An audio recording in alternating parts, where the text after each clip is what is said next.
Time management is a multi-billion-dollar industry built on a false premise. You can't manage time. It just continues its inevitable march forward. There is no pause button on the clock. It just keeps on going. You're listening to the Happy Productive Podcast. I'm your host, Jennifer Dawn, business coach and founder of Freedom Builders. If you're ready to slow it on down and stop grinding, do the inner work that makes outer success inevitable, and build a soul-aligned, not soul-sucking, business and life that feel amazing and overflow with ease and joy and happy productivity, you're in the right place. If you'd like to learn more, just hop on over to my website, jenniferdawncoaching.com. That's it. Let's get into today's episode. Hey, everybody. Welcome to a new episode of the Happy Productive Podcast. I'm really excited for my guest today, John Kormanik. John, welcome to the show. Hey, Jennifer. It is awesome to be here. I'm very excited. I am excited as well. And you guys, you're going to hear me right. John is on a mission to help attorneys. Now, you might be going, what are we talking about today, Jennifer? But we're talking about helping attorneys reclaim their purpose, their energy, and their impact. But look, if you're not an attorney, it's okay, because we're going to be going deep into time management and burnout and some really important things that don't just affect attorneys, okay? So stay tuned and sit tight. And those of you who are struggling right now, I really want you to listen, because John is a certified professional coach. He is a former trial lawyer, and he's an author of Break the Law. And he brings decades and decades of experience from the courtroom into the coaching space, helping to guide attorneys to say no to burnout and yes to a legacy that they're proud of, and helping them to realize their potential and helping them to optimize their life. All great, amazing stuff. John, all sounds great, but let me hear a little bit of your story. How did you come to be doing this kind of work and helping attorneys? I love lawyers. I wish I had a bumper sticker that says I love lawyers. I think practicing law is a noble profession. I think any entrepreneurial journey, quite honestly, is one of the noblest things that you can do with your life. Yeah. And so I practiced law for 25 years. I led a successful law firm for 16. I did not leave the law because I was burnt out or stressed out. I loved being a lawyer. Loved it.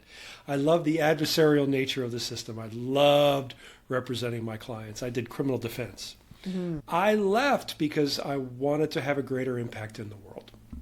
And now I coach attorneys all over the planet. And selfishly, I wanted to be geographically independent. Mm-hmm. And so I wanted to work from anywhere that I wanted to. And I do that now. And so the question became for me as I was thinking about leaving the law is, well, what's next? And I was working with a coach, and they said, well, you would be really good at this. You should try it. And it goes along with my first core value, which is service. I've been in service my whole adult life, and so now I serve a different population. I serve lawyers, and hopefully I'll be able to serve your listeners as well today. I love that so much. And I love that you love lawyers. That's so great. I think sometimes attorneys, they get a bad rap. But trust me, when you need one, they are your best friend. And at the end of the day, lawyers are just people too, and they have lives and professions, and this is their passion and purpose. So I love of just kind of getting rid of a little bit of that stigma, and that stereotype that, a lawyer has to be a bad person. They're not at all. I have several clients who are lawyers, and I love all of them. Yeah, they're your friends and your neighbors. And as you said, Jennifer, when you need them, you need them. Mm-hmm. You'd be pretty happy that you have one in your life. Yes. Now, one of the things I know that you help attorneys with a lot is the idea of burnout. And I've heard you say time management is BS, and here's what you need to focus on instead. And so I'm so intrigued by this. So let's dive into that. What do you mean by that? Time management is bullshit. And what should you be focusing on instead?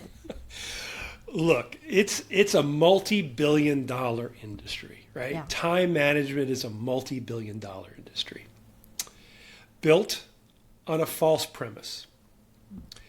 You can't manage time.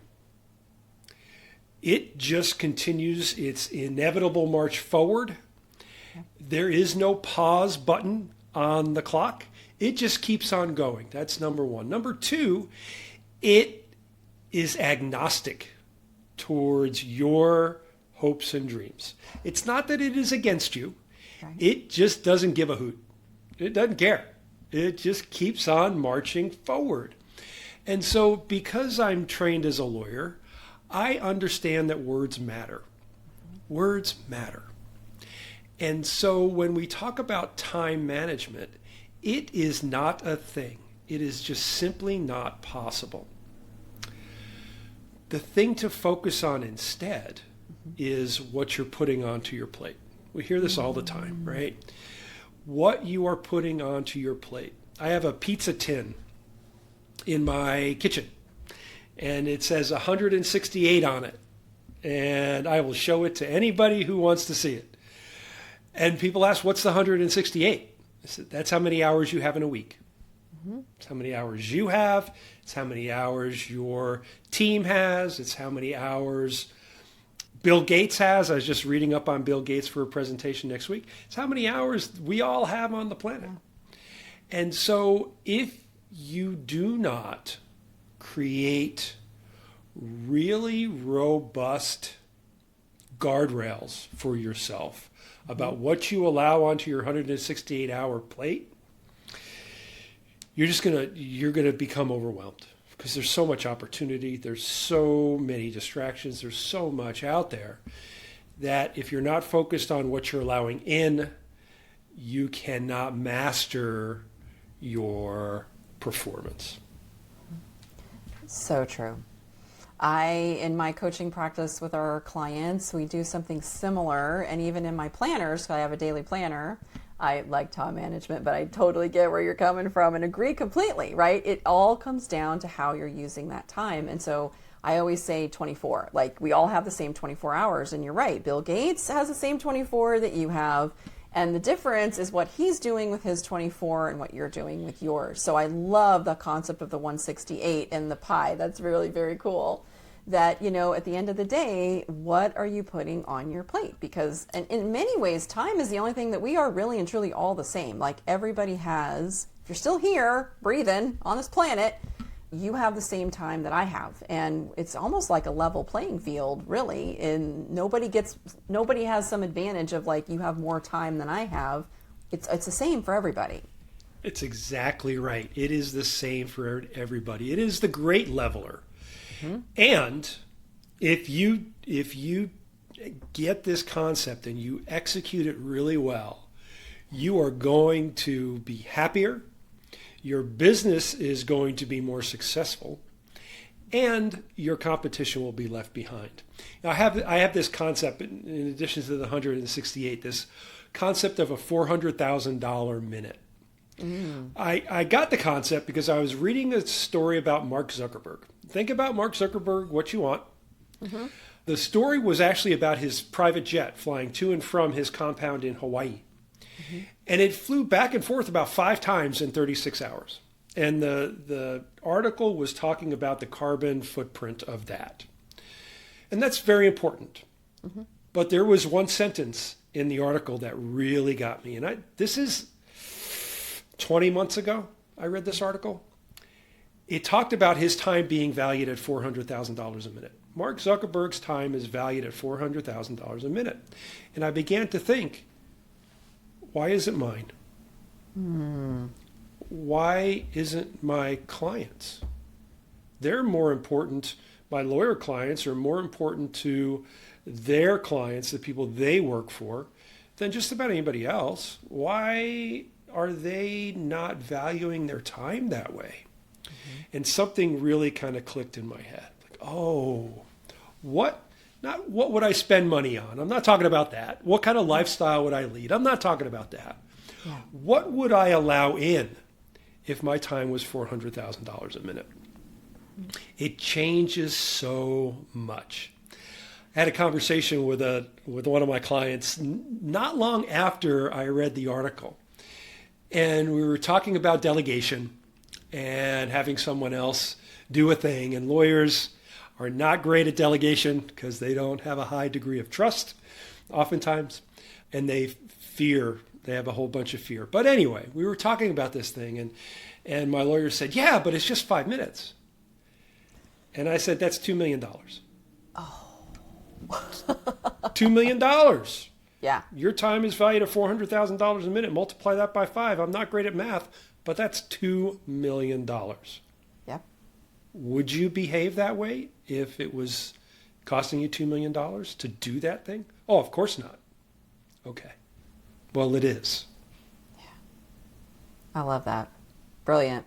Brilliant. Because, I mean, at the end of the day, if we all valued our time like that, we just talked about how we all have the same 24, but if Zuckerberg is looking at his, like, every minute of my day is worth 400 grand and making decisions accordingly, and the rest of us are like, it's just 5 minutes, who cares? Well, that's a huge gap right there. A huge gap. Yeah, it is. It's that shift. It's that one little shift. Try it. Yeah. Y'all try it out who are listening to this podcast. Think about it. I love that. I'm going to take that one away for sure. Please. And John, so how do you help your clients in the coaching space? Because I'm sure that you get some pushback. Well, my time isn't worth $400,000, but I have all these people, and I'm the only one who can do it. You know, all the stuff, because I'm sure you hear the stuff I hear. And how do you help somebody who just says, yeah, but how do you help them kind of move past that to really kind of understand this concept? I say yeah, but too. Let's just be honest. I am not perfect at this by any stretch of the imagination. And I think that helps have the conversation, right? When I'm talking to someone, they will say, yeah, well, I can't give this to my team. And then I ask them some questions. Who is the team member who you hired with the thought of giving this to? Oh, it's Sarah. Who hired Sarah? Oh, I did. Why did you hire her? Because I thought that she could do this. Is it that she can't do it, or is it that you're not letting her do it? Which is it? And be honest, right? It takes a whole lot of time to break down those barriers. I have them too. It's with my coach, it's taken a really long time to break them down because believe me, right? I am of a certain age. I think it's still the same, but I will just speak for me and my generation. I just found out I'm not a boomer. I'm Generation Jones, whatever that means. But if you want something done right, do it yourself. Yeah. We might be from the same generation. We were all told that, right? Yeah. If you want something done right, do it yourself. Yep. And for entrepreneurs who have built something starting from just themselves, yes, and then they bring a team in, or attorneys who have built a firm, and by the way, attorneys are entrepreneurs, they just don't understand it. Mm-hmm. They just don't realize it. Yeah. But they have built something from zero, and they still have that solo person running around in their head. Yeah. The conversations revolve around, you hired the person. Do you trust yourself, right? Do you trust, last Tuesday's John who hired Sarah? Because if you don't, then that's understandable, because now you're under a different amount of pressure, because now it's time to delegate. So I talk with them about that. I talk through that with them. And we always come back to, okay, you cannot do it all. Period. Full stop. What are you going to hand off? I worked with a client, this is a couple years ago now, really outstanding lawyer, New York City, world class. And he had issues delegating. And so we developed a gnarly scale. I leaned into my time in San Diego, in Costa Rica, surfing. So we developed a gnarly scale, 1 to 10, right? Coaches are great at 1 to 10 questions. On a scale of 1 to 10, right? So 1 to 4, not really gnarly. I can hand those off, no problem. 5 to 7, a bit more gnarly. I need to be involved, maybe a bit of supervision. 8 to 10, I'm not handing it off, and I'm bringing someone in to watch me so that next time, maybe they can take a little piece of it. Mm-hmm. And as we work on the gnarly scale over time, the things that were a 7 become a 4. Mm-hmm. Right? We just know that. And so that's also how I work with folks. Chunk it down, pick easy stuff, hand it off. It will change how you do things. Yeah, I love that so much. And you're so right. We cannot do everything ourselves. So if you've started your business and you're a solopreneur and that's all you want to do, you just want to be a solopreneur forever, fine, wonderful. Your business, go for it.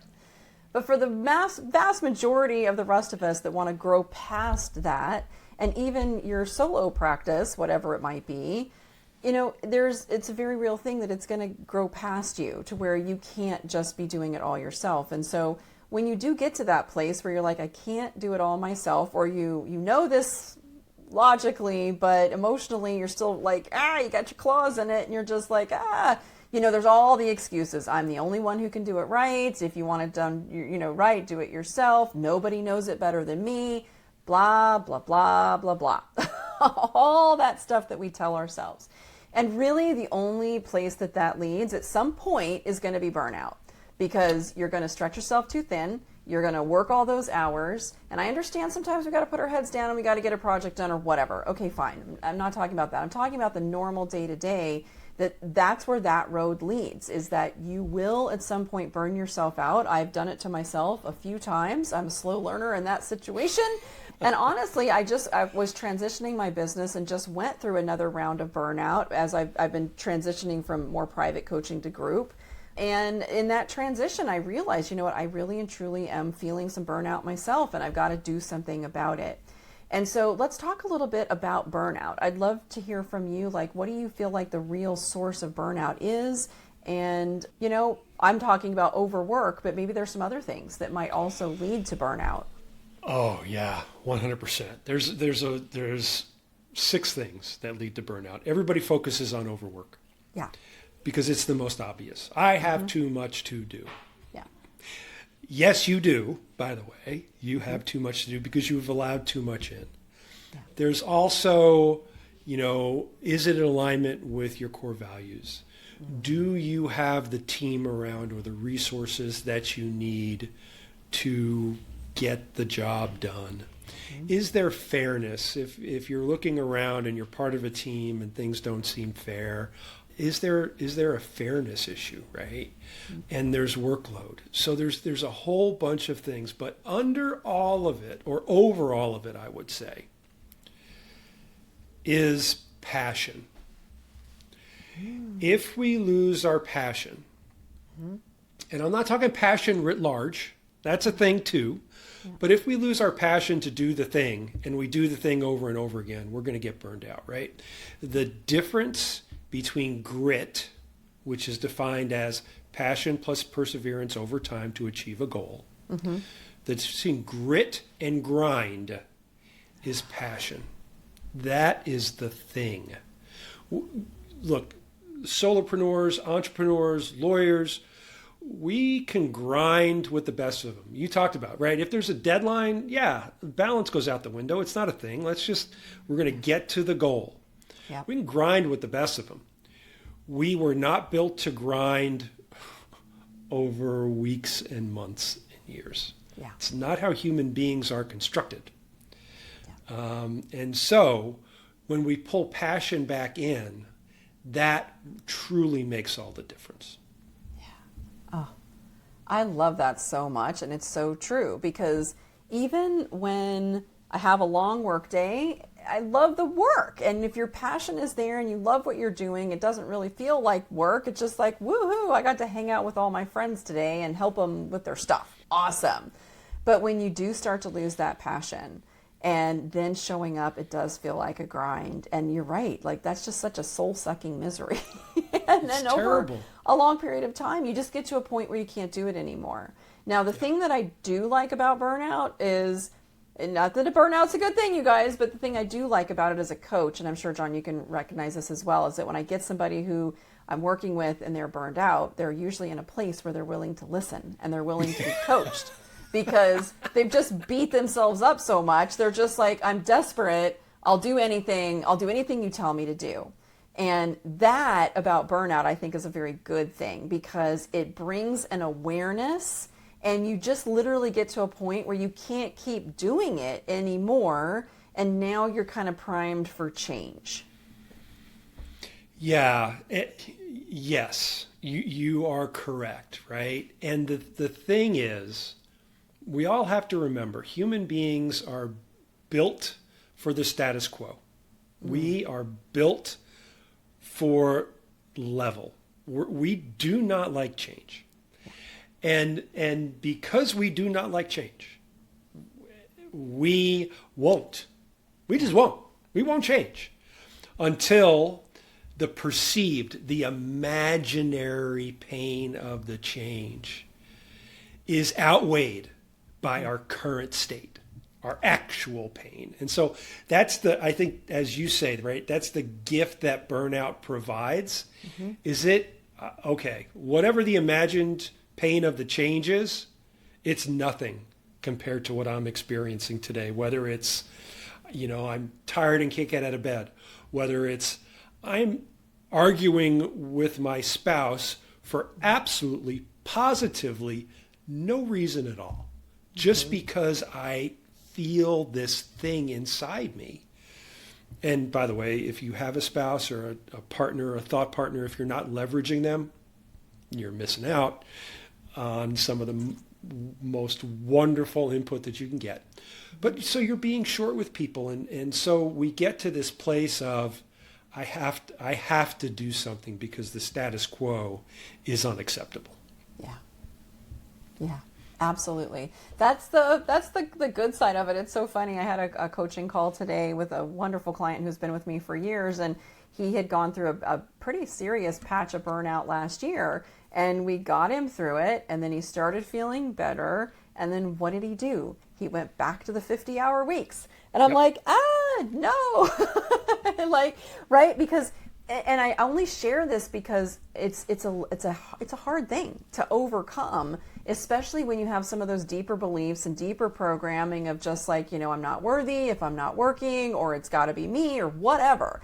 And if you haven't cleared that out and healed those beliefs and really moved past them, then you heal the burnout, you start feeling better, and what do? You go right back to it. So it's just important, I think, to see that pattern and understand that, look, nobody's perfect. I get it. And we all can struggle with this. And so if you have healed that before and then you're just like, wait a second, I fell right back into it. Like, it is a pattern that can repeat if you don't set up some reminders, whatever works for you. Like, working with a coach is great because I was able to say, hey, wait a second, here's what you just did. Oh, and now it's on his awareness, because sometimes, we can't always see it for ourselves when we're in it. So, working with a coach, doing some things like this to help you really break that pattern and stay in the new behavior, I think is super important. John, are there any other things that you recommend that people can do to kind of like shift their mindset, or daily habits that they can bring in so that they can start to adopt that right away so they don't fall back into some of those old habits?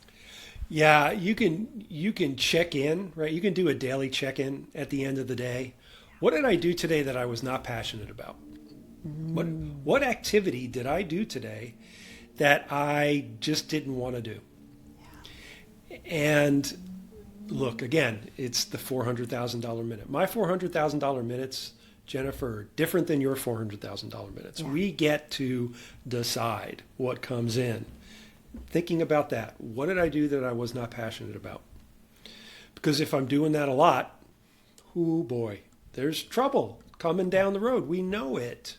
The science tells us it, and common sense tells us it, and our prior experience tells us it. So check in with yourself. It doesn't take very long.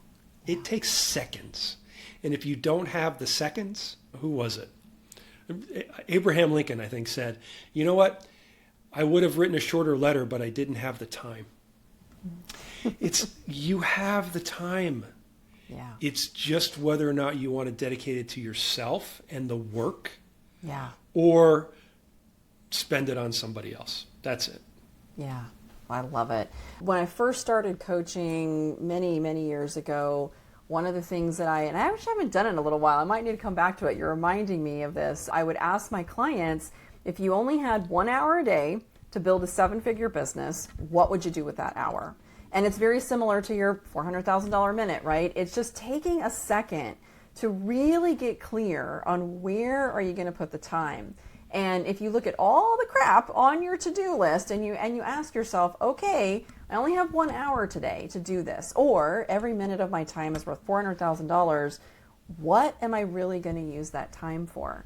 And just that's a great habit every day, to just slow down a second and really ask yourself that question, because now you're being very intentional with your time and not just letting it go out to, wherever of, the day has started. Now I'm putting out fires. Now I'm doing everybody's job for them. You guys all know what all of that looks like. And the only way to turn it around is to really change you, to change your mindset, to change your thinking, set a different intention for the day, build a new habit. Yeah, 100%. And look, we all feel really good when we're doing things. Yeah. We all, that's the work. That's the work. I'm teamed up with a world-class attorney in Seattle right now. And she built her business from scratch, from a solo. She's got, I think, 17 attorneys and a total headcount of 40. That's what she wanted. And so her work now is different. It doesn't feel heavy. And that's very, very disconcerting to her. It's like, what do you mean that I ought to sit and think for at least an hour a day? That's not work. I'm like, oh, no, that's the work that you ought to be doing, actually.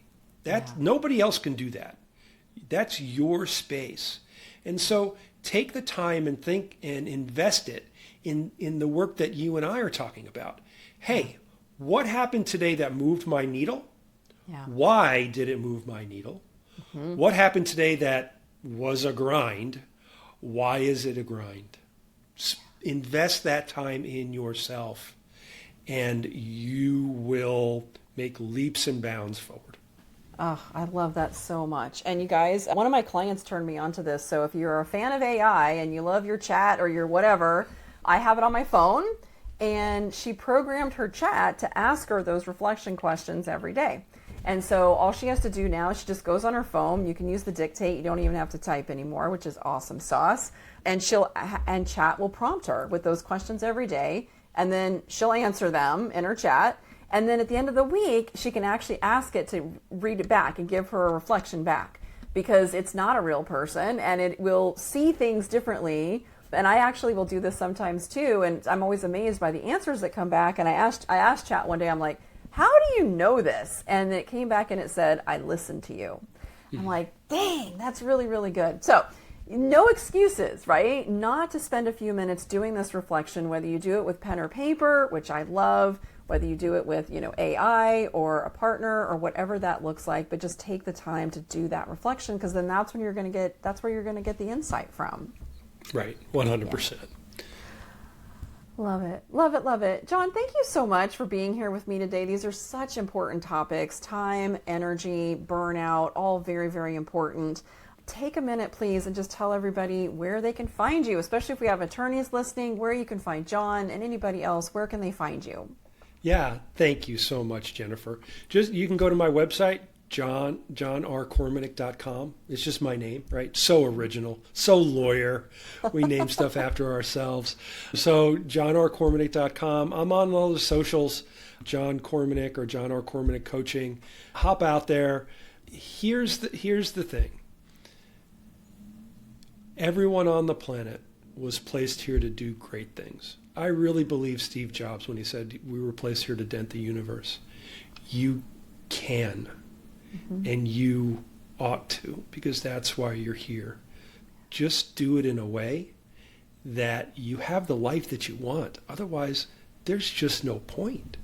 Yeah. There's no point to it. That's why you're an entrepreneur, because you're building something to support you. So go and do that the best way you know how. John, so well said. Such a great way to end the show on. I believe it too. I really and truly do. Our coaching program is called Freedom Builders, and the idea is to build a business that doesn't suck the life out of you. Because at the end of the day, we all started our business to have the lifestyle that we were dreaming about. And guess what? It starts with time. If you don't master time, you are never going to have freedom, ever. So that's where it all starts. I love the topic for this episode. Thank you so much for being here, and thank you for all of your wisdom and sharing with everybody today. Thanks for having me. You're very welcome. All right, you guys, you know I usually end the shows and I tell you, it's one thing to sit back and listen, but you got to take something and you got to act on it. You're not going to get the result just by sitting and listening. It's important to absorb all the information, but so many amazing things from today's show. Just pick one. Just pick one and implement it. Do it. Do it, do it, do it. That's it. That's how you're going to get the result. Thank you so much for sharing your time with us today. And now, get out there and have a happy, productive day, y'all. Bye. If today's episode resonated with you, I'd love to have you join us inside Freedom Builders, my coaching community for entrepreneurs who are ready to slow it on down, do the inner work, and build soul-aligned businesses that are happy, productive. Everything you need is linked below in the description, or you can visit my website at jenniferdawncoaching.com. I hope to see you there.